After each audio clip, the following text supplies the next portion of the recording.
less things on the way. And you see, I have up on the screen historic picture of Reverend Martin Luther King with my teacher and my father's colleague in Berlin days, Rabbi Joshua Heschel. Those are the days that Jews and Blacks marched together. We want us to be together. We want us, Jews, Blacks, whites, Asians, Hispanics, to find what we have together rather than what brings us apart. And so this has been a very important Shabbat. I'd like to lead off with a prayer for us, and then we'll start our discussion. This will be our prayer for America. We always have a prayer for the country, and then we're going to go ahead with and turn over the microphones. We pray, may our tears remind us of our collective humanity. May our call for justice be reflected through our actions. May we pray not only through our feet, but through our hearts. May we see ourselves reflected in the eyes of the other. We recognize that we are children held by a numinous presence, one that is known through cycles of death and birth, destruction and renewal, transgression and forgiveness. May America rebuild upon a new covenant, one cultivated in the soils of freedom and justice that take root and rise, blowing in winds, not of fires, but of fiery and furious love. We shall overcome. Someday is now. George Floyd, you did not die in vain. The 100,000, you are not forgotten. Our first responders, Godspeed. Our children, forgive us. With love, blessings of safety and prayers for justice for all. And this was composed by Rabbi Lori of the Open Temple. Words that speak for all of us. Okay. I'm going to stop the share screen. And where is, I see. Oh, okay. Richard, I see. Do I see the Reverend? He was here. Here he is. Are you there? There I see you. Okay, there you are. Okay, I'm looking everywhere. How are you doing? I'm so glad that you joined us. I took this initiative because back in January, some friends of ours said, you know, you should come down to the church in Compton and see how they love Israel. I said, you know, what do I know about Compton? What I know about Compton is what we see in the movies, right? What do I know? And so I got down there and I see a congregation excited, enthused about Israel and about connections with the Jewish community. And there's a delegation there from Big Synagogue in Woodland Hills, where a friend of mine is the rabbi, is a classmate of mine, Rabbi Vogel, Stuart Vogel. He's now the president of the Rabbinical Assembly. And then Reverend Fisher, some of your deacons came to join with us at a program that we held at the end of January, a historic Polish film about the Holocaust. And that was very important. And so when this terrible tragedy blew up on us, I reached out to you because we started this discussion. One of our dear members is of African-American origin. You know, and so she's looking at it as a Jew, she's looking at it from African-American perspective. Carmen, there we are. And so I said, you know, we have to find some discussion. And luckily the other end here, I've got Richard Hirschhaut, who is the son-in-law of one of our dear members who passed away. I see Susan is here. Hello, how are you doing? I see also your other sisters there, right? Yeah, how are you doing? Good. And you've got a friend from Memphis here joining us also. So Richard Hirschhaut is the head of the Los Angeles branch of the American Jewish Committee. So that's very significant for its connections, its, we'll say its advocacy of Jewish issues and community-wide issues. And Michael, you're very important because you're doing so much work in your community, your church. So I'd like to, what I suggest was, I'm not going to pontificate and give any more sermonizing. You know, it's a nice opportunity to do so, but I'm going to give up on that. And I'm going to pass it over to the two of you. What I thought was each of you would make a statement, what you say, whatever you want to say. And then to facilitate the discussion, I want those of you who have something to ask, put it on chat. because it'll be much easier than trying to have people jump in. So if you know how to use the chat, it's on the, you have it somewhere on your screen. It says chat, and you type in, and then we'll try to open it up and go from there. So, Reverend Fisher, you want to take the mic first? Go ahead. Sure. I want to start off by saying to you, Rabbi Weinberg, thank you so very much for the invitation. And to all of those that are on the Zoom call, I bring you greetings from Compton, California. I pastor Greater Zion Church Family. To give you just a slight bit of history of that, Greater Zion Church Family is actually the first Black church in the city of Compton. My father built the church and founded the church in 1954, especially during the time when there were no Blacks in Compton. And it went from, at the time, 13 members, 8 of those members being children, to where it is now, where I took it over in 2005 at 25 years old, to now over 3,000 members. And 70% of our congregants are 35 and under. So I pastor a lot of millennials. And so I'm just glad to be able to be here and be a part of this discussion. For me, I think that every time I talk about this, and I ask God sometimes, like, why did you allow this to happen? And just my own interpretation takes me to Psalms 27, where it says, the Lord is my light and my salvation. And so when you deal with salvation and deliverance or being snatched out, before that, there's light, there's illumination, if you will, there's exposure. And I believe that in order for us to be saved, to be delivered from this mindset, it first has to be exposed. It has to be identified. We have to see it.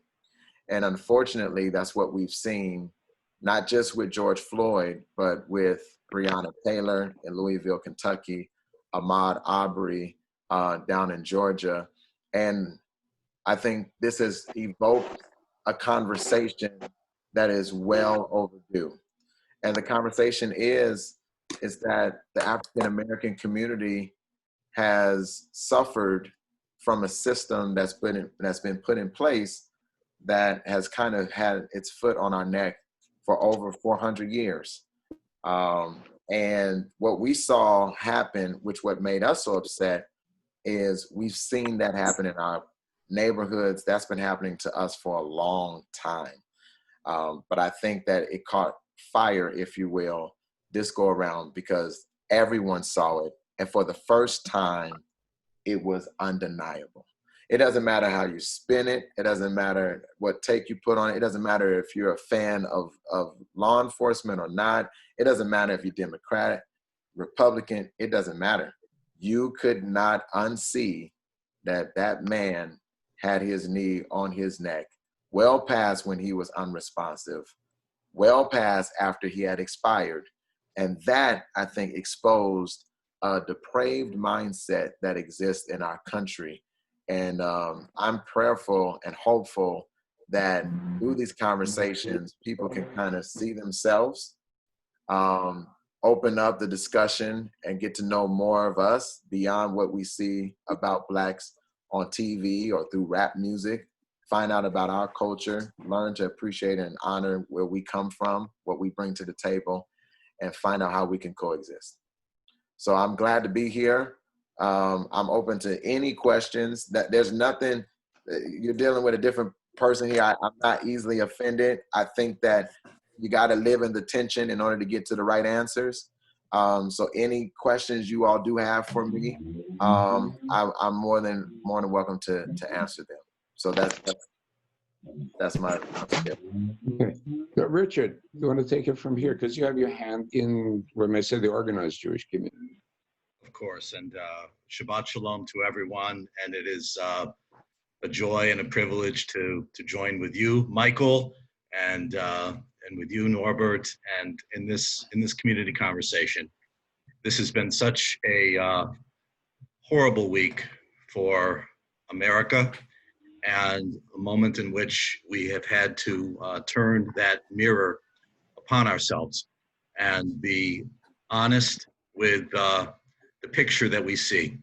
The systemic racism that marks 400 years here is something that we have to begin to undo and to dismantle. And we need to do it together.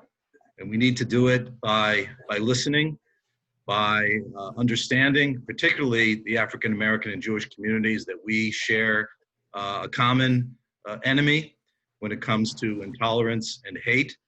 And we have to be open and honest with one another about those areas, certainly in which we agree, but even those areas that might be a little thornier, those areas that have created and led to more of a malaise in recent decades in terms of Blacks and Jews coming together. It is very important, I think, Rabbi, that you invoked your mentor, Rabbi Hirschhaut. And I want to just share a quote from Rabbi Hirschhaut. "We must believe that, morally speaking, there is no limit to the concern one must feel for the suffering of human beings. That indifference to evil is worse than evil itself. That in a free society, some are guilty, but all are responsible." And I think it is that last thought and that emphasis that we truly must be our brother's keeper and be responsible to one another that has to drive this conversation. And I want to just conclude these opening reflections with a word about my father-in-law and mother-in-law of blessed memory, Alex and Violet Satmary, who were devoted to Hollywood Temple Beth, particularly my father-in-law in his later years was absolutely a regular every Saturday morning at services, and specifically in the seat that he chose for himself. And that's not unknown. I see Joe Alexander on the call here today, and it was a beautiful. Thank you, Joe. A beautiful chevra coming together of community. And I want to share my in-laws, and so my wife Susan's parents, my sister-in-law Shirley's parents, were Holocaust survivors, like Joe, and they had a couple of experiences in their lifetime.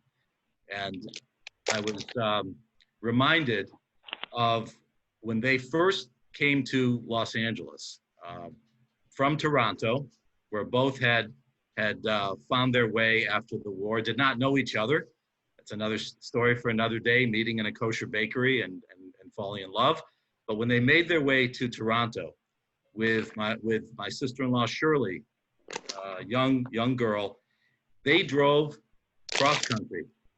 And what stayed in my father-in-law's mind indelibly was the signs that they encountered along the way, driving through America, the land of the free. One establishment in particular in Oklahoma, a sign posted that said, "Jews and Indians not served here." This was 1959 America, before the Civil Rights Movement, before that spark was lit. But still, 1959 America, Jews and Indians not served. That stuck with my in-laws. And my father-in-law, Alex, in his career, and he worked in retail, and was a hardworking, devoted man, worked with African Americans. And he always referred to his colleagues as his brothers. And that was the way they were with one another.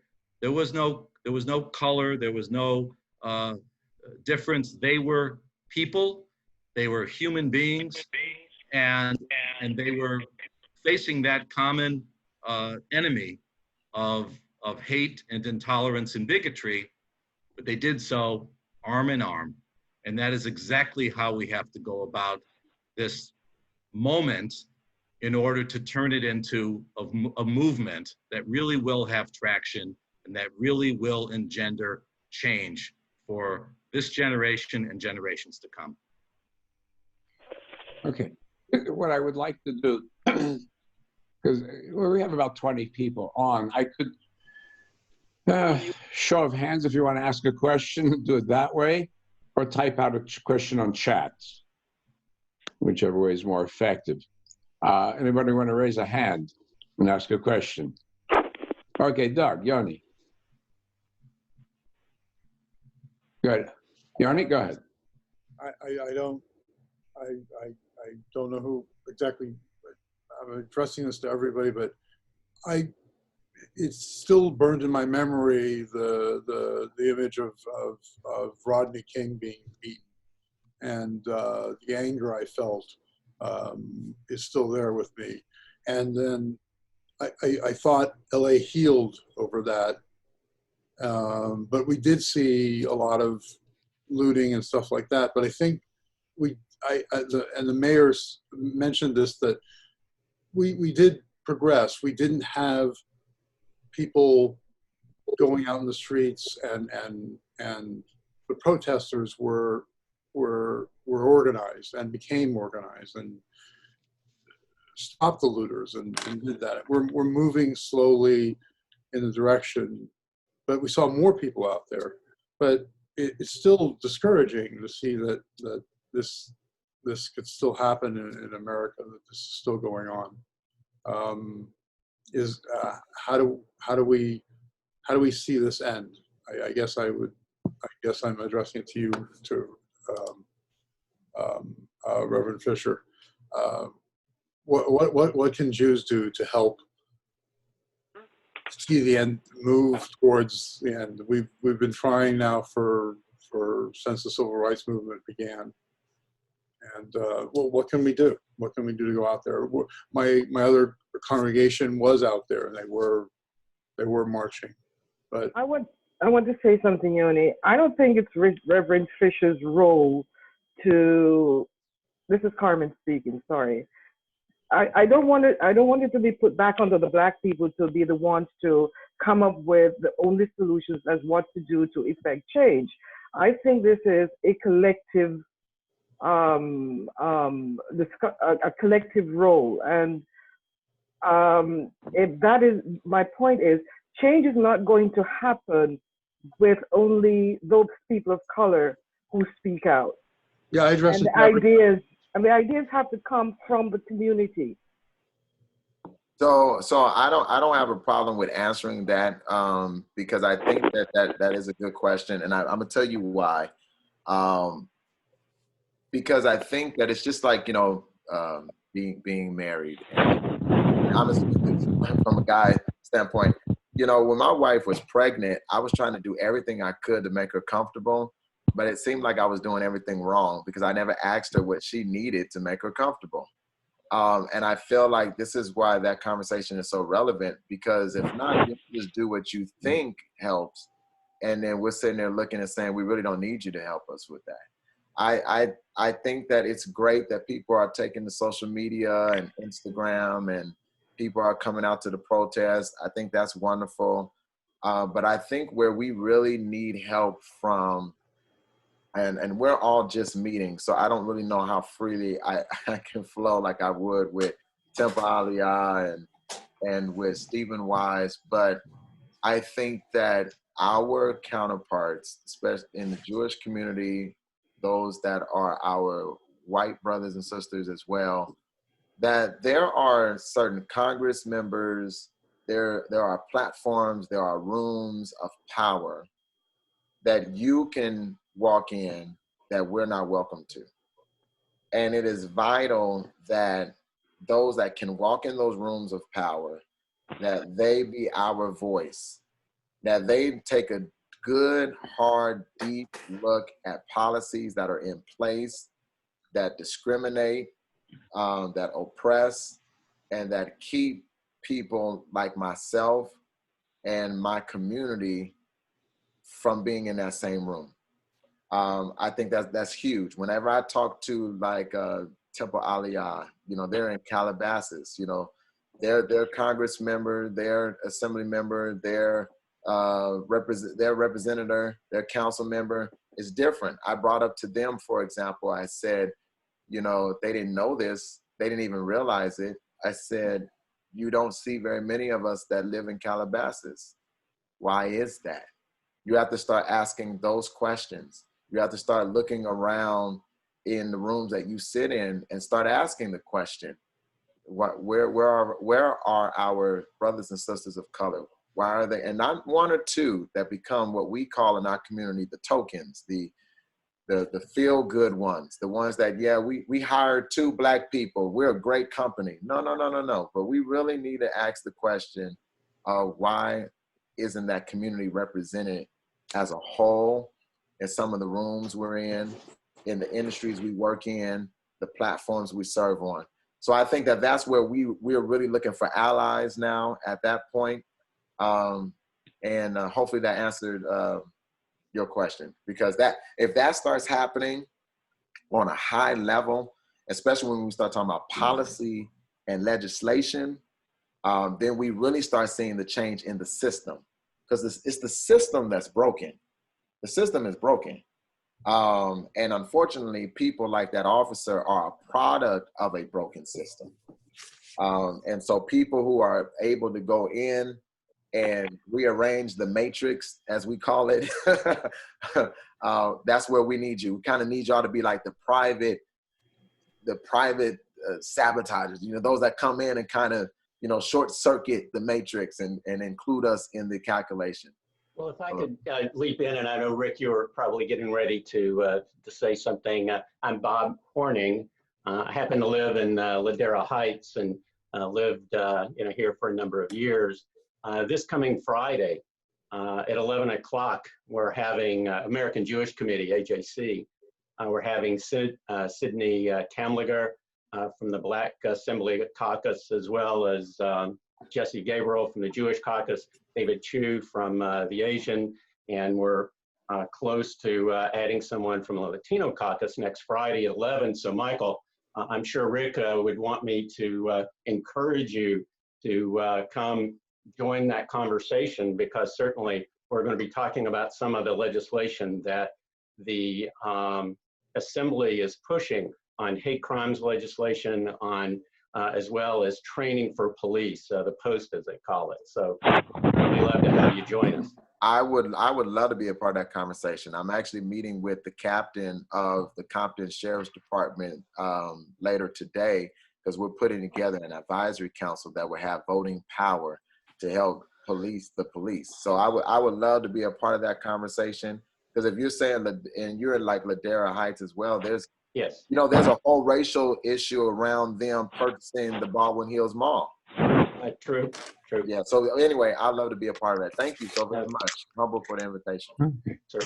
Let me just jump in as well, Bob. Thank you very much. And let me say a couple of things. That if we were to rewind the clock, unfortunately we can't. Rewind it 13 days, we would be looking at a moment where we are slowly seeing glimmers of light as we begin to emerge as a community, as a society, from the COVID-19 crisis. And that crisis has laid bare the structural inequities in our society, the access to quality health care on the part of the African-American, Latino communities, the lack of access to economic opportunity. And it is, and that in itself was an agenda or the setting of the table for the way in which we needed to emerge, hopefully, as a more inclusive and compassionate society. And that would have shaped, 13 days ago, that would have shaped the outreach agenda of AJC here in Los Angeles. Layering onto that now, the horror of the murder of George Floyd tells us and really beseeches us to bring a greater urgency to this task, and at the same time work very specifically to build a better police community relations agenda I will share with you that we are encouraged that the city of Los Angeles will roll out, has accelerated the timetable for rolling out a first ever Civil and Human Rights Commission. It will have investigatory authority. It will have adjudicative power. And hopefully, as a cross-section of our community, will send the message that this has to be priority number one in our community, creating equal opportunity and overcoming that terrible veneer of fear and intimidation that has gone on with impunity for far too long. That's a huge piece of what has to happen going forward if we are indeed to transform this moment into a movement that lifts everyone up. Yeah, and I just want to chime back in and saying this, and we're seeing such change because unfortunately what happened gave us access, like to my point, and you're actually right, Richard, it gave us access to certain rooms that 13, 14 days ago we kind of didn't have, you know. I had the privilege of meeting Mayor Garcetti.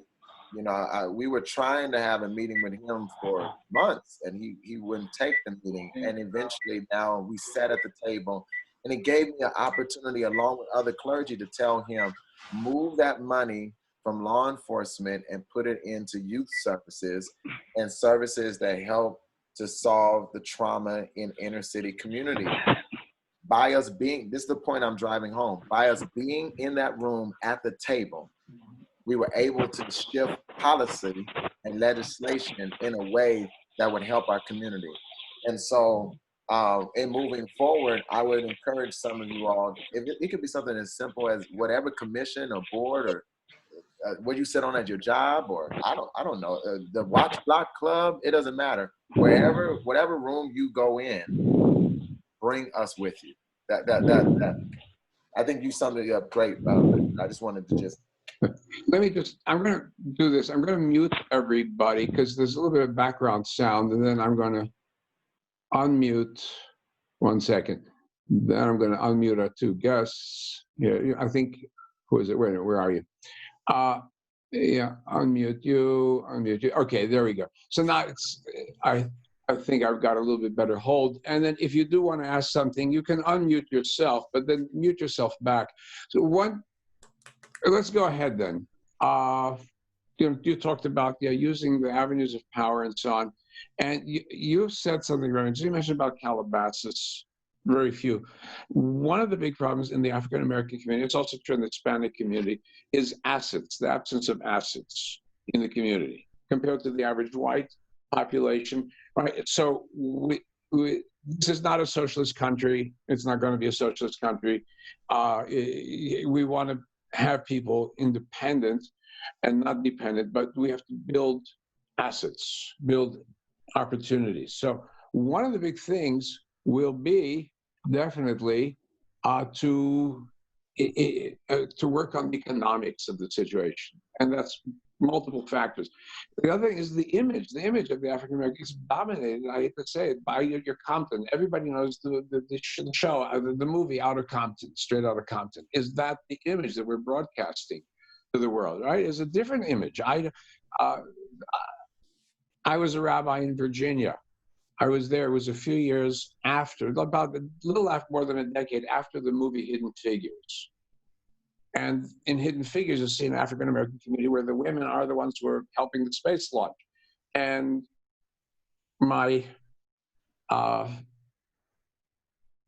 little girl went to a nursery school that belonged to Hampton College, and the father of her classmate was one of the scientists developing heat shield.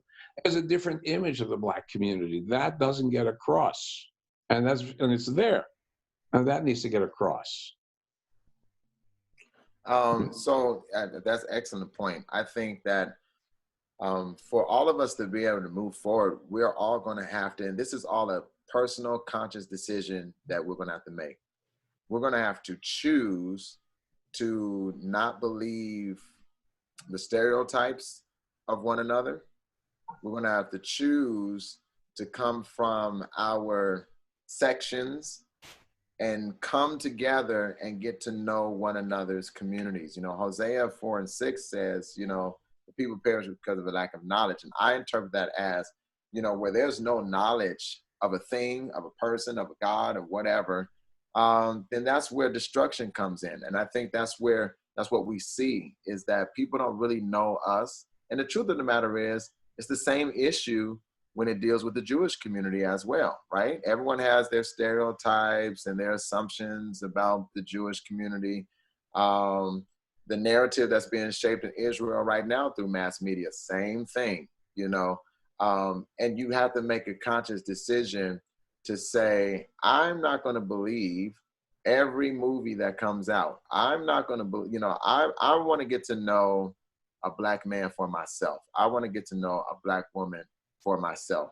Currently, what people don't know is that most labels, record labels, won't even give a Black artist a deal unless they are promoting what you guys see. When they start speaking consciousness, when they start speaking education, they defund them. They put them on the back burner. Kendrick Lamar was blowing up. Many of y'all may or may not know about him. He was a huge artist. He was doing great until he started rapping about issues with the police. Then they canned him. Straight out of Compton, people don't know this. The writers and makers of that film did not want to perpetuate the violence of that time as much as they wanted to show that those were young Black men that set out as entrepreneurs to try to do something bigger and better than the environment they were living in. And they unfortunately had to put up with, well, we got to add this, and we got to add this, and we got to add that. So we're trying to change how the media portrays us. But like you said, without the assets, without the funding to be able to produce, write, direct, release our own films from our own companies, it's kind of like we're playing by their rules, and we do the best we can. I think also it's important that people know, and these conversations help to increase the knowledge of, that out of 1.5 million cases that hit with COVID-19, out of the 92,000 deaths, that literally we only made up about 15% of the 1.5 million cases, but we made up over 40% of the deaths. Right. The major health complications. But but a lot of people have no idea that we're forced to live in communities where healthy eating is not an option for us. These are things that other communities can be advocates for. We need fresh vegetables. We need the farmer's market. We need to have Sprouts in our community. In our community in Compton alone, you will literally pass 3 McDonald's in walking distance from one another. But we don't have any grocery stores that sell us health food. So we come into this, by the time we're 3 years old, most of our children already are diagnosed as obese. They're already diabetic by the time they're 6 or 7 years old. Because we live where the freeways come through our community, we don't have the proper barriers, we don't have trees. So most of us have upper respiratory issues. Most of us have cardiovascular issues. These are just things that, you should be aware of so that you can start advocating for it. And until we see policy change, find out and see, well, how can our synagogue and how can my company I work for, how can my group of friends perhaps maybe, partner with a church like Greater Zion Church Family and kind of be an answer to some of these disparities. Michael, I want to just comment. I've been to Compton once in just this 8 or 9 months that we've been back in Los Angeles, and of course, almost half of that time we've now been under quarantine. But the day that I was in Compton, it was to attend a meeting of the Neighborhood Housing Services Organization. Lori Gay, yes, faith leaders. And I walked into that sparkling, spanking, brand new, beautiful, colorful community center. And what struck me most about it, apart from it being such a wonderful gathering place with a lot of open spaces still to be filled, ideally and hopefully, aspirationally, by community organizations like AJC, frankly, to be able to be there and to help facilitate conversation and help build community. But what struck me most was just 12 hours earlier, AJC held a reception, an annual holiday reception at the beautiful Compton Children's Museum at Santa Monica Place. It's a colorful, open space. And when I walked into that community center the next morning, I said to Walter Contreras, our friend from the organization, I feel like I'm walking right back into the Children's Museum, because it was a welcoming place, and it's exactly the kind of institution that needs to be in Compton.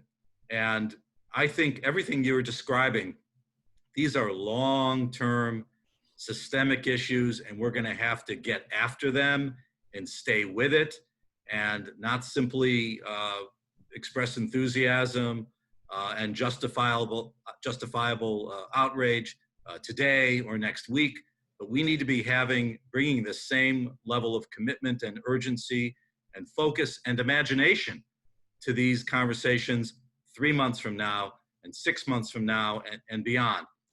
The last point I'll make, where I believe the urgency and immediacy for some societal fixes need to happen, is certainly with law enforcement. And it's not a lost cause.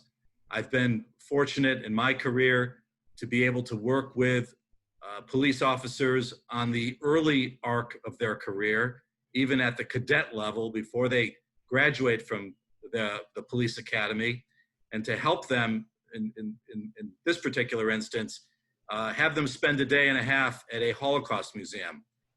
In my case, it was in Illinois.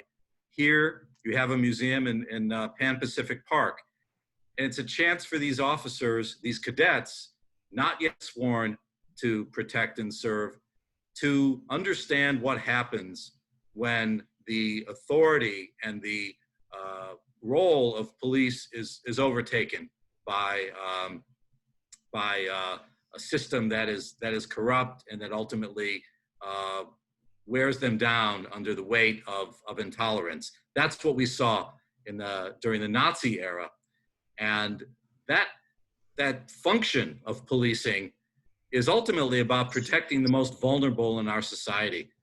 And we've seen that test failed far too many times in recent memory. And what I think we need to do, apart from reforms and a very aggressive reform agenda, is to continue to expose these young officers and cadets to the diversity of our community, so that maybe, just maybe, when they're on the street and they have to make that split-second decision, there is that extra measure of empathy that goes through their minds, that causes them to be just that extra bit cautious and compassionate before they act, before they do something that is simply wrong and ultimately illegal. That's what we saw. We saw this past week, and we've seen it too often in recent memory. And I sent a little note to the rabbi earlier, and I really haven't heard any mention of this. Yeah, but I figured you're talking. Go ahead and address it directly. Yes. Go ahead. It seems to me that I'm listening to this whole conversation, and there's nothing that I really truly, let's say, disagree with, but I think it's the way we refer to certain things that I personally have an issue with. When we refer to systems as broken, I don't think the systems that are in place are broken. The systems in place are the systems that were meant to be, and they have to be changed. They're not broken.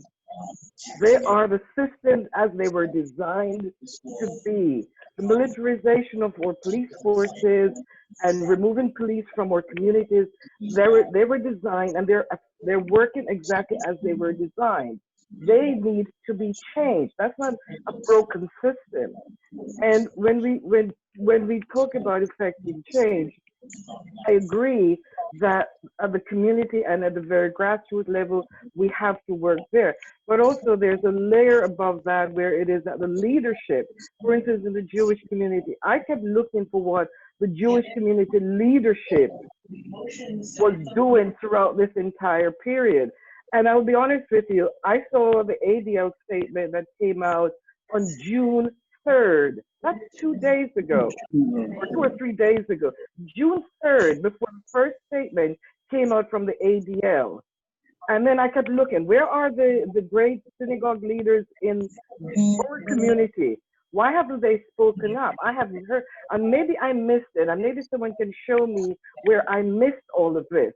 Because if the whole of society does not come out, I mean, these issues aren't new. Racism isn't new. Killing people isn't new. Excessive police force isn't new. We've been talking about this going for, you just go back 400 years, go back to lynching, go back to all of that. None of that is new. This has been the way it has been, and it's been over and over. And it seems we go through these cycles where, in the heat of the moment, everybody comes out and speaks up, or the general population comes out and says something, and we just wait for them to go back to their homes. We just sit back and wait for them to go back to their homes, and the systematic change. Galaxy. Yeah, here. The systematic change is not affected. And so my question here is, how and where do we, and how do we start all this continuous dialogue, and how do we effect this change, whether it's be voting, whether it be whatever it is. That's one part of it. To get rid of the politicians who are not listening, and to get people in place who will listen. But also, how do we get our leadership in the Jewish community to speak up? So Carmen, let me, if I could, just jump in there for a moment. Just as the African-American community is not a monolith, and there is not, one or two leaders to point to, there are many, and that is something that's healthy. And thankfully, we have an incredible leader with us today, and Michael. The Jewish community is also, in its own diversity, far from monolithic, and there are many, many voices. I will tell you institutionally that the AJC has been speaking out from the get-go here in LA. We frankly didn't wait for approval from headquarters to do so, and I know the ADL has spoken out. I don't represent ADL, but I did spend 21 years in my early career with that fine organization, and there have been individual leaders speaking out. What I think we all have to do, and what we have to remember, and I say this as a comment, knowing that there is more behind me already in my career than is probably ahead of me in my career. So that's a way of saying I'm an older guy, and I've seen a lot, and it is disconcerting to have been laboring in these fields professionally for well over 30 years, and to wonder how far have we come. I believe we have made some progress. I don't believe all cops are bad.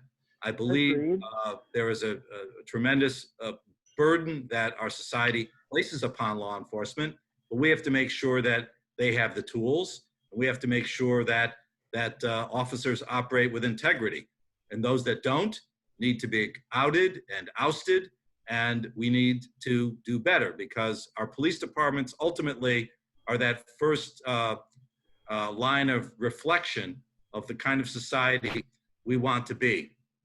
My takeaway is simple. we have to stay at it. We have to keep having the conversations. We have to be eternally vigilant. We can't rest on our laurels when we may have some achievement. Generations change, leadership cycles through. Some are better than others, and we have to hold them and ourselves to account. I think we have to be holding that proverbial mirror up to ourselves at all times so that we can try to summon our better angels. We are human. We are ever fallible. We will screw up along the way, but we have to dust ourselves off and get back in the fight. And I think that's our challenge. And the more that we do it as allies and as partners and as honest friends, the better our society will be. Let me say, and can I jump in? I want to say one of the fathers of our faith in the Christian faith is Paul, and he says, "I became all things to all men so that I may win some." And when I look at the pyramids, as majestic as they are, if you really analyze the pyramids, it's nothing more than just little tiny grains of sand all stacked on top of each other. And so I'm not here trying to get everyone to acknowledge that we live in a racist society. That's unrealistic. But what I do appreciate and what I do believe in are the few who say, "I'm ready to have this conversation." And I believe that the few that are ready to have the conversation will do something, and those few may be able to help, I don't know, something like Greater Zion Church Family start up a garden in their back area. That garden is going to feed 7 people maybe. Those 7 people are going to eat healthy. Those 7 people are going to grow up and they're going to be able to live longer than the others. I mean, but those little moments count. What I have, my message has been, because I encounter people who say, "I'm tired of this, and why you didn't say nothing, and why you didn't say nothing, and why you didn't say nothing, and why you didn't." We don't have, in my generation, we're choosing not to focus on that. That's a waste of energy. It's a waste of time. For me, there are 1, 2, 3, 4, 5, 6, 7, 8, 9, 10, 11, 12, 13, 14, 15. There's 25 people who are listening to this Black man right now. 25 people who can decide what they will personally do to help a marginalized group of people overcome a system that wants to oppress them. For me, that's huge. Because there was a time when perhaps we wouldn't have been able to have the conversation. Perhaps people wouldn't have been open to listen to it. So I would say that change happens one little moment at a time. Each single conversation you have, every little thing that you do will help turn this tide. I mean, the thing of racism is a cruise liner ship. It's not a sailboat.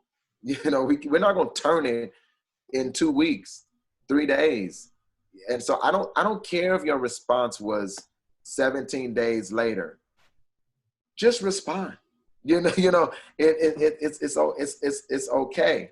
And so I want to, and that's maybe a little pushback, and it may surprise some, but there is a little, sometimes a generational disparity there, because my generation is more or less like, well, let's just come together. Let's figure this out. We know we have a long road to go, but I'm gonna say this: the difference between 1992 and 2020, when you have Rodney King in this, is that we are seeing officers fired immediately. We're seeing them. We still got a ways to go with convicting them and make sure they're charged, right? We were tricked with the whole Zimmerman situation, so we hope we follow through this time. But we're seeing that when you make racist comments on Instagram, that Arizona State University is denying admission.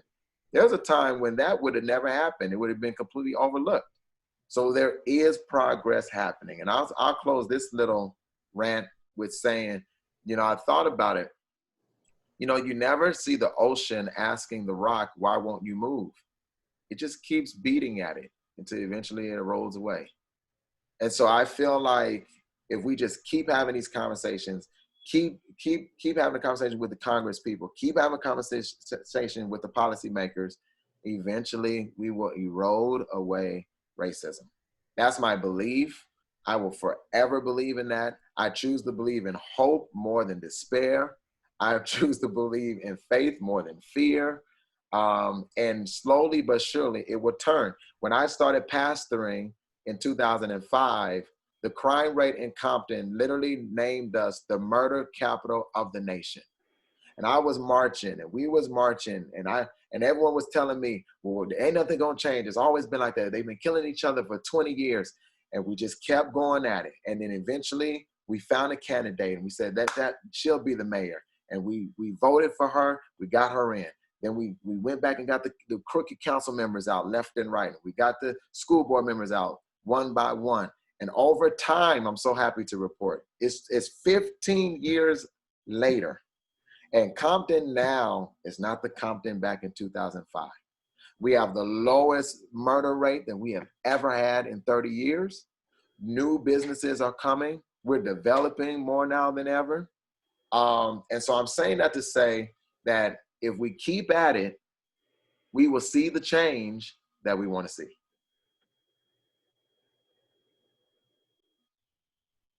Okay, shall I? One person put a question on the chat, and he says, how does one change a person's mindset, someone who was brought up in a very prejudiced household? How do you change that person's mindset? That's for a pastor. That's a pastor's question, changing mindsets. We do that all the time, don't we? Or we try. Right, well, yeah, I tell people all the time, we're nothing more than super glorified persuasive speech majors. That's really what, you know, we're always trying to persuade. For me, I was talking to a friend of mine, and I was telling them that it's really not my job to change your mind. It's just my job for me to be my truest self, no matter what you say to me, do to me, and not allow your mindset to change me. I feel like, you know, intertwining cultures, going back to something that seems ineffective, but it is very simple. You know, it says a lot for God to tell the people of Israel, come, let us reason together. That speaks volumes for a God who is all powerful, supreme being, to actually say, you know, there seems to be an issue here. Come on. You know, he would every so often say, meet me at the mountain, or meet me here, come, you know, let's reason, let's talk. So I believe that there's power in inviting people to your homes, to your houses, sitting down, having one-on-one conversation, talking to them about where they've come from, getting to know their story, their history. And those moments of communion, which involves communication, is how you bring down the walls of prejudice. Prejudice, discrimination, racism is not something that is innate, it is learned. And it's learned through what they see in the media, what they've seen in the movies, how people see Black men. That's a long time agenda, all the way back from the 1800s, where they always showed us as barbaric. They always showed us as we wanted the white woman. As a matter of fact, a lot of people don't know that King Kong, which is the reason why you'll never see me watch King Kong, because King Kong derived from the narrative of us being beastly like apes, and that we're obsessed with the white woman of some sort. And so these conversations change that. You know, conversations of like Compton, like you said, a lot of people think when you hear of Compton, oh no, I don't know if I want to go there. But I bet a lot of y'all had no idea that we have the lowest rates now. You know, I bet many of you all had no idea that we're bringing businesses and we're developing, you know, and that we're bringing in new townhomes and high risers, and we're bringing new health facilities. Our church right now is in a deal to develop a new dialysis center right there on our property. Yeah, Michael, that would never happen without our conversation. Yeah, if I could just leap in, Bob Horning again. And as you might be aware, David Brooks from the New York Times, he's wrote an opinion article comparing Compton to Watts this past April. And if you haven't seen it, I'll make sure we get you that op-ed. But he is basically saying exactly what you were just saying, that Compton is on the move. and it has done marvelously well because of its self-government, and everything that you're saying is exactly pretty close to what David was saying. So I'll certainly get you that article. It really speaks volumes about what you and your team and your people have been able to accomplish there in Compton. It's really made some national headlines.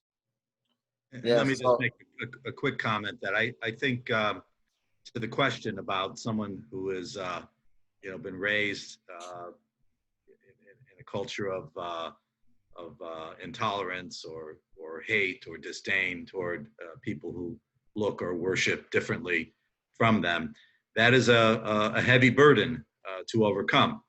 But I think it's incumbent upon all of us not to ever give up on that person to the extent that they are in the world and interacting and being shown the opposite in their interactions with others. If we can somehow have their minds, help their minds open up and be receptive to overcome what may have been their upbringing. I think of the epiphany, if you will, that longtime racist, bigoted former governor of Alabama, George Wallace, had at the end of his life, where he reached out to the African American community and sought forgiveness for the error of his ways throughout most of his life.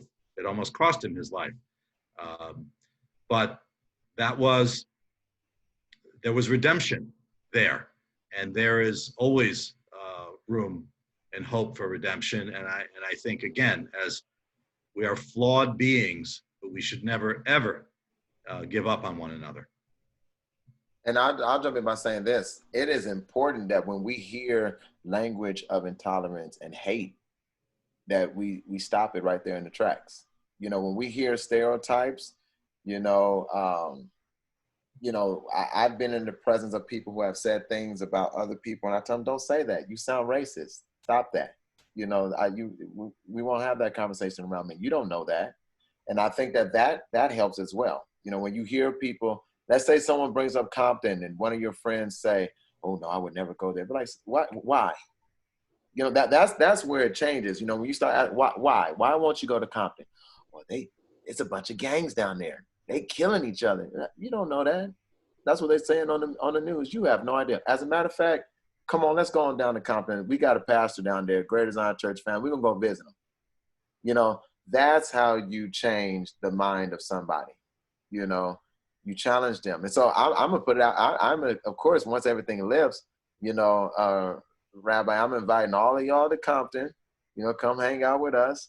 But simple conversations. Assuming that we all love chicken.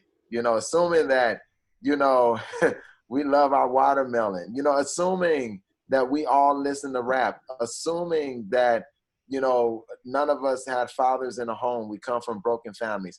And even little things like, I've sat in the presence of those that are not Black, and when I speak, it's amazing to me, they don't mean no harm, but they'll say things like, you're so intelligent. And so after a while, I started asking a question, why are you, I'm talking just like you. Why you're impressed that I'm intelligent? Because there's an assumption that I'm ignorant. Simple conversations like, don't walk up to a Black person and say, well, did you play football? No, I didn't. You look real. I literally had someone walk up to me and say, you got a real good build to be a basketball player. No, I don't. I have a great mind to be a lawyer if I want to be. That's how you change that. You tear down the stereotypes, you address it head on, you expose yourself to the culture so that you can be knowledgeable of other people.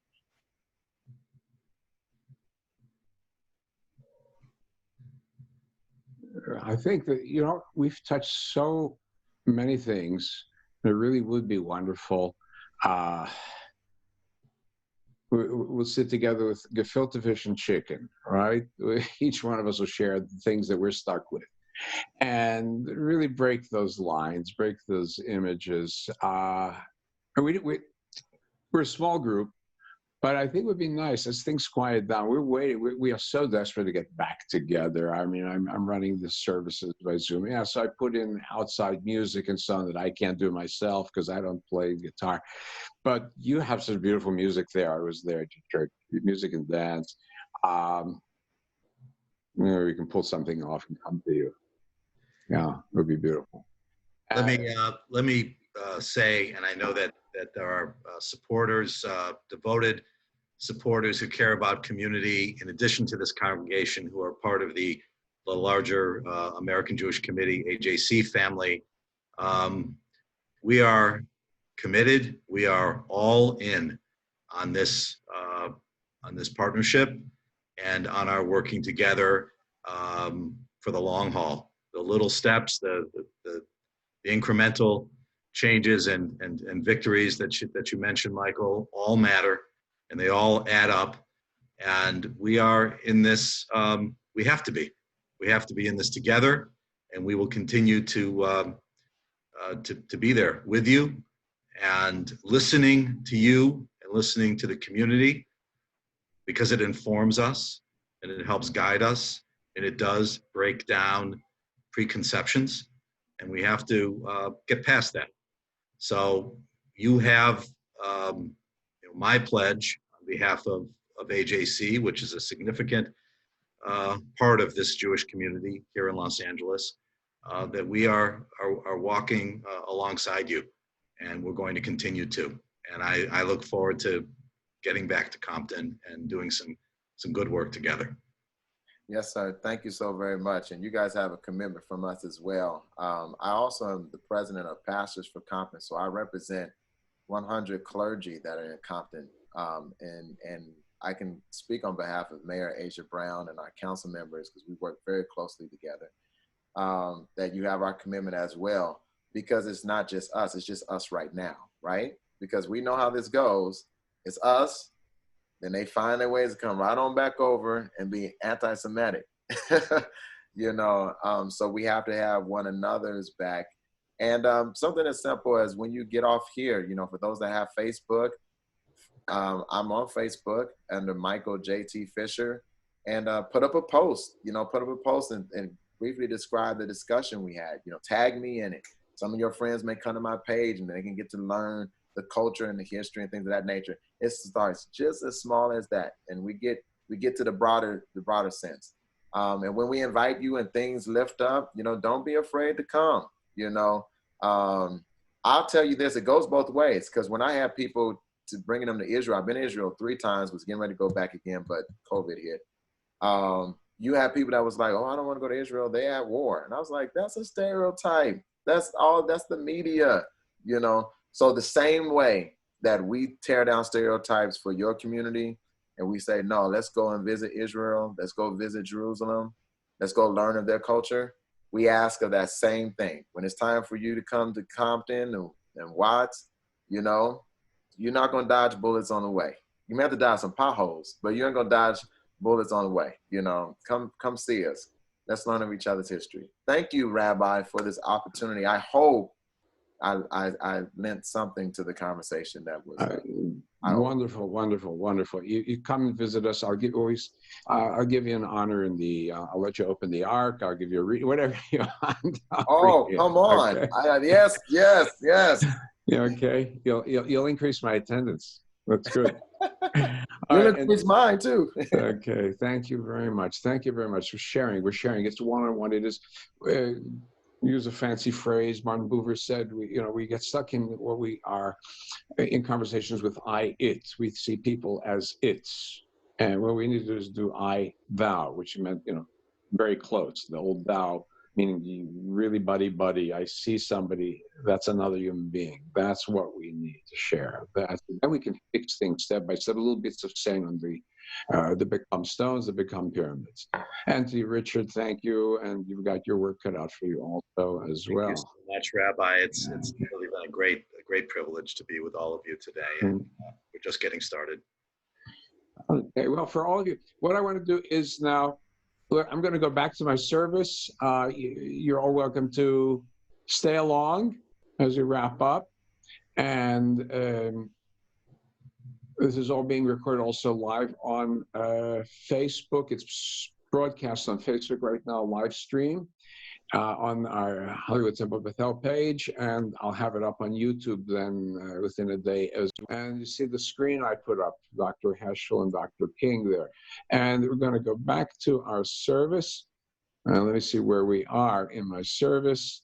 I'm going to go zoom ahead a little bit to wrap up. And we like to go and have a prayer for Israel, for our fellows in Israel.